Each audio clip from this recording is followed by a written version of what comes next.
Hello student, today I am going to solve NIS 332 painting question paper of November-December 2021. This question paper consists of 15 questions. Maximum marks is 30 and passing marks is 10. Time duration is half an hour. All questions are compulsory. See link at description for NIS 332 painting solved question paper of February 2021. 1. Write the names of different kind of Deccan paintings. Deccan शैली की चित्रकला के विभिन्न चित्रों के नाम लिखिए। Nagara, Bijapur and Golconda. 2. How did poet Jayadev influence the painters of Pahari school. Pahari शैली के चित्रकारों को कवि जयदेव ने कैसे प्रभावित किया। Poet Jayadev influence the painters of Pahari school by his poetry Geet Govinda.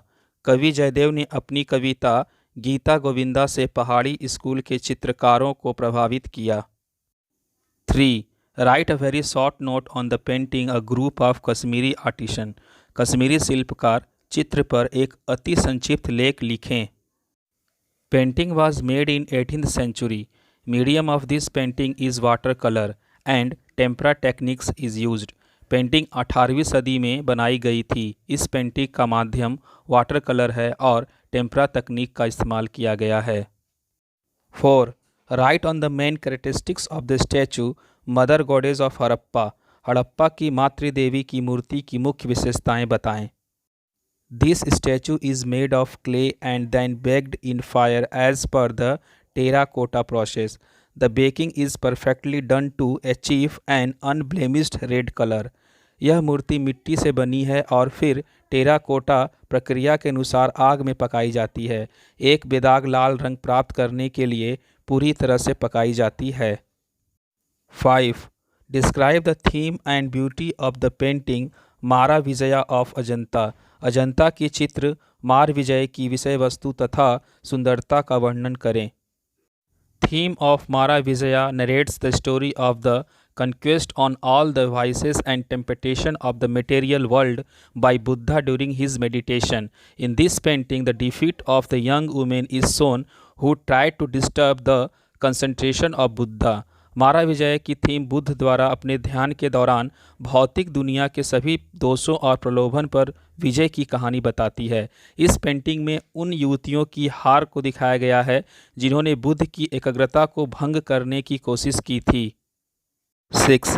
Identify the enlisted painting of the painter भाग एंड डिस्क्राइब इट. चित्रकार भाग की सूचीबद्ध चित्रकला को पहचानिए तथा उसकी वर्णन करें।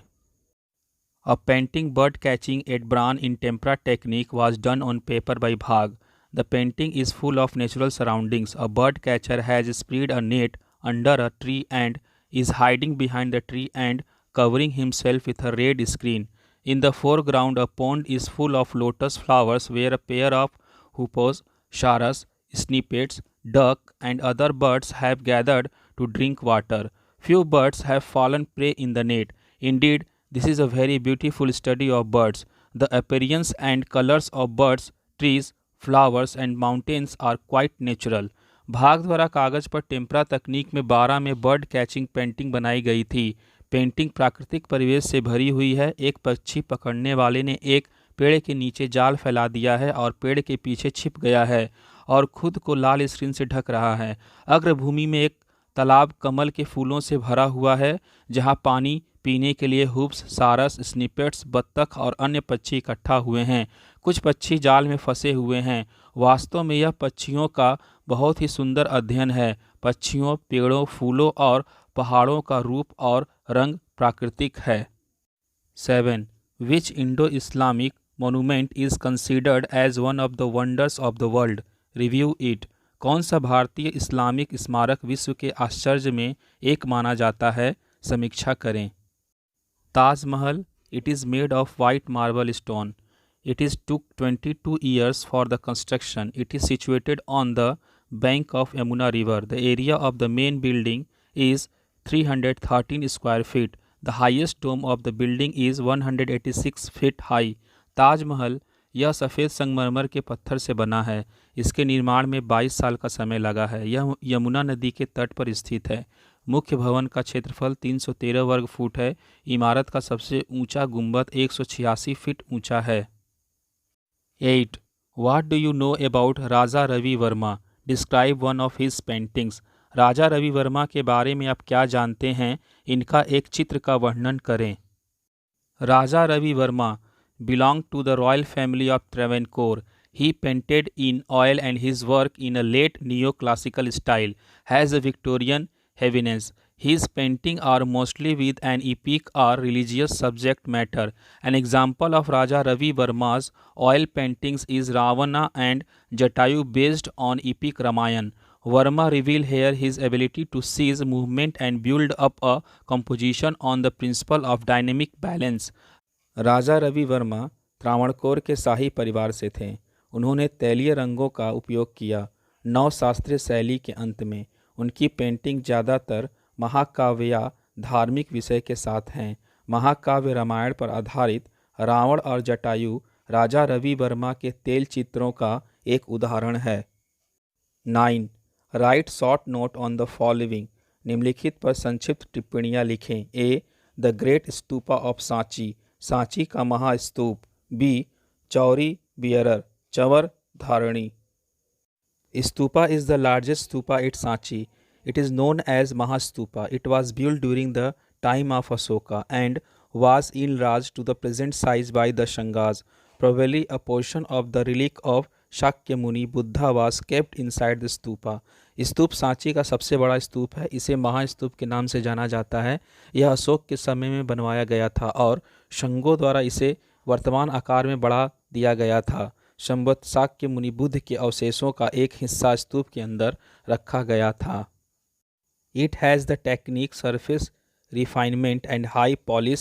Scholars think that the beautiful life-sized sculpture belongs to the Maurya phase. This female figure is also identified as a Yakshini and is often mentioned as the Mona Lisa of Indian art. The figure is carved in the round with the perfect modeling of a female body. इसमें तकनीक, सतह शोधन और उच्च polish है। विद्वानों का मानना है कि सुंदर आत्मकद मूर्ति मौर्य चरण की है। इस महिला आकृति की पहचान यक्षिणी के रूप में भी की जाती है और इसे अक्सर भारतीय कला की मोनालिसा के रूप में वर्णित किया जाता है। आकृति को एक महिला शरीर के आदर्श मॉडलिंग के साथ गोल में उकेरा गया है। See link at description for NIS 332 painting solved question paper of February 2021.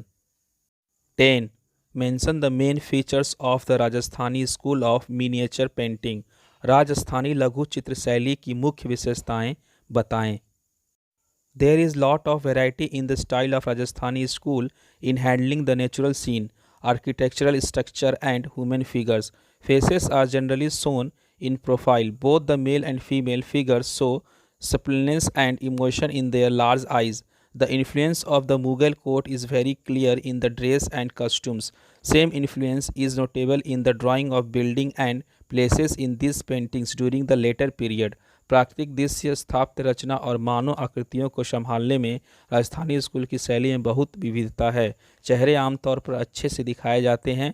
नर और मादा दोनों आकृतियां अपनी बड़ी आंखों में कोमलता और भावना दिखाती हैं। पोशाक और वेशभूषा में मुगल दरबार का प्रभाव बहुत स्पष्ट है। बाद की अवधि के दौरान इन चित्रों में भवन और महलों के चित्रों में समान प्रभाव उल्लेखनीय है। 11. Write at least 30 words of appreciation on tramp of labour. श्रम की विजय मूर्ति पर कम से कम 30 शब्दों में एक प्रशंसात्मक लेख लिखें।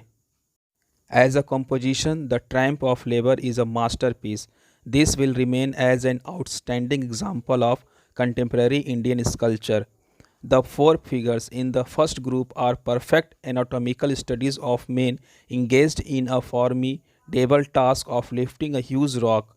The most distinctive feature of this group is its universal appeal and rare quality of mobility. This sculpture symbolically represents the sacrifice which Indians made for winning independence. एक रचना के रूप में द ट्रायम्फ ऑफ लेबर एक उत्कृष्ट कृति है। यह समकालीन भारतीय मूर्ति कला का उत्कृष्ट उदाहरण बना रहेगा। पहले समूह में 4 आंकड़े एक विशाल चट्टान को उठाने के एक दुर्जय कार्य में लगे पुरुषों का संपूर्ण शारीरिक अध्ययन है। इस समूह की सबसे विशिष्ट विशेषता इसकी सार्वभौमिक अपील और गतिशीलता की दुर्लभ गुणवत्ता है। यह मूर्ति उस बलिदान का प्रतीकात्मक रूप से प्रतिनिधित्व करती है जिसे भारतीयों ने स्वतंत्रता प्राप्त करने के लिए किया था। 12. Write the main features of Sarnath Buddha. Sarnath Buddha मूर्ति के मुख्य लक्षणों का विवेचन करें। The beautiful figure is seated in Padmasana with upturned soles. His hands are held in Dharma Chakra Mudra. The ear lobes are long and the eyes are half closed. The face is calm and has a spiritual expression. Behind the head is a huge halo covered with a beautiful flora decoration. This sculpture is one of the best example of Gupta art. The matured simplicity and rational use of ornamentation prove the greatness of the artist. सुंदर आकृति पद्मासन में उल्टी तलुओं के साथ विराजमान है। उनके हाथ धर्म चक्र मुद्रा में हैं। कान के लोब लंबे होते हैं और आंखें आधी बंद होती हैं। चेहरा शांत है और आध्यात्मिक अभिव्यक्ति है। सिर के पीछे एक विशाल प्रभामंडल है जो सुंदर फूलों की सजावट से आच्छादित है। यह मूर्ति गुप्त कला के सर्वोत्तम उदाहरणों में से एक है। अलंकरण का परिपक्व सरलता और तर्कसंगत उपयोग कलाकार की महानता को सिद्ध करता है। 13. Write a short note on Kalamkari painting. Kalamkari लोकचित्र पर एक संक्षिप्त लेख लिखें। In Andhra Pradesh both the Masulipatnam and Sri Kalahasti villages are recognised as major centres for Kalamkari paintings. Kalamkari is done on cloth in batik painting and printing technique. A pen-like hollow instrument is used to hold wax, so it is called kalamkari. Blocks are used to print the design on the cloth, both for dyeing and printing. Vegetables colors are used. Andhra Pradesh में मसूलीपट्टनम और श्री कालाहस्ती दोनों गांवों को कलमकारी चित्रों के प्रमुख केंद्र के रूप में मान्यता प्राप्त है। कलमकारी बैटिंग पेंटिंग और प्रिंटिंग तकनीक में कपड़े पर की जाती है। मोम को धारण करने के लिए खोखले यंत्रों जैसे कलम का प्रयोग किया जाता है, तो इससे कलमकारी कहा जाता है। कपड़े पर डिज़ाइन को प्रिंट करने के लिए ब्लॉक का उपयोग किया जाता है। रंग और छपाई दोनों के लिए सब्जियों के रंगों का उपयोग किया जाता है। 14. Folk artist use very simple method and material. Explain. लोक कला के कलाकार घरेलू सामग्री एवं स्थानीय साधनों पर ही निर्भर रहें। व्याख्या करें। Folk artists are ordinary people and use very simple method and material. They make use of locally available materials and prepare their own color and brushes. Twigs or bamboo stick are used as brush for fine lines. A piece of cloth or cotton is wrapped on the tips of the twig to draw broad lines. Colors are made from vegetation and locally available minerals. For example, orange color is made from Harsinga flower. These flowers are dried in the sun and then boiled to extract the color. Gum is added to it as binder. Red color is extracted from chucandar and green from orchid flower. The flowers are dried and mixed with lemon, alum and gum before it is boiled. For black color, rusted iron is put in the molasses and is kept for 10 days. The molasses turn black after it is boiled. Cobalt blue comes from jamun fruits and golden colors from the skin of anar fruits after adding alum with it. This mixture is to be boiled for 48 hours. हल्दी supplies yellow colors. लोक कलाकार सामान्य लोग होते हैं और बहुत ही सरल विधि और सामग्री का उपयोग करते हैं। वे स्थानीय रूप से उपलब्ध सामग्री का उपयोग करते हैं और अपने स्वयं के रंग और ब्रश तैयार करते हैं। महीन रेखाओं के लिए टहनियों या बाँस की झाड़ियों का उपयोग ब्रश के रूप में किया जाता है। चौड़ी रेखाएं खींचने के लिए टहनी के सिरों पर कपड़े या रुई का एक टुकड़ा लपेटा जाता है। रंग वनस्पति और स्थानीय रूप से उपलब्ध खनिजों से बनाए जाते हैं। उदाहरण के लिए नारंगी रंग हरसिंगार के फूल से बनाया जाता है। इन फूलों को धूप में सुखाया जाता है और फिर रंग निकालने के लिए उबाला जाता है। इसमें गोंद को बाइंडर के रूप में मिलाया जाता है। लाल रंग चुकंदर से और हरा रंग उड़हद फूल से निकाला जाता है। उबालने से पहले फूलों को सुखाया जाता है और नींबू, फिटकरी और गोंद के साथ मिलाया जाता है। काले रंग के लिए सीरे में जंग लगा लोहा डालकर 10 दिन तक रखा जाता है। उबालने के बाद गुड़ काला हो जाता है। जामुन के फलों से कोबाल्ट ब्लू आता है और अनार के छिलके में फिटकरी मिलाने पर उसका रंग सुनहरा होता है। इस मिश्रण को 48 घंटे तक उबालना है। हल्दी पीले रंग की आपूर्ति करती है। 15. Determine the place of Ram Kinkar in the field of contemporary sculpture. समकालीन मूर्ति कला में राम किंकर के स्थान को सुनिश्चित करें। Ram Kinkar studies at Vishwa Bharati in Santiniketan and was closely associated with Nandlal Bose and Vinod Bihari Mukherjee. He is one of the best known sculptors and painters of India. One of his famous sculptures, Yaksha Yakshini, is installed at the Reserve Bank of India, New Delhi. He approach towards the handling of the subject and material was bold. He generally used concrete which is easily available is create a rough texture. Santhal family is made of the same medium. The composition comprises of a man, a woman, a child and a dog. They are moving towards a new destination with full of hope and aspiration, leaving behind their home in search of work. Ram किनकर ने शांति निकेतन में विश्व भारती में अध्ययन किया और नंदलाल बोस और विनोद बिहारी मुखर्जी के साथ निकटता से जुड़े थे। वह भारत के सबसे प्रसिद्ध मूर्तिकारों और चित्रकारों में से एक हैं। उनकी प्रसिद्ध मूर्तियों में से एक यक्ष और यक्षिणी भारतीय रिजर्व बैंक नई दिल्ली में स्थापित है। विषय और सामग्री को संभालने के प्रति उनका दृष्टिकोण साहसिक था। वह आमतौर पर कंक्रीट का इस्तेमाल करते थे जो आसानी से उपलब्ध होता है, जो किसी न किसी बनावट का निर्माण करता है। संताल परिवार उसी माध्यम से बना है। रचना में एक पुरुष, एक महिला, एक बच्चा और एक कुत्ता शामिल है। वे काम की तलाश में अपने घर को छोड़कर आशा और आकांक्षा से भरी एक नई मंजिल की ओर बढ़ रहे हैं। See link at description for NIS 332 painting solved question paper of February 2021.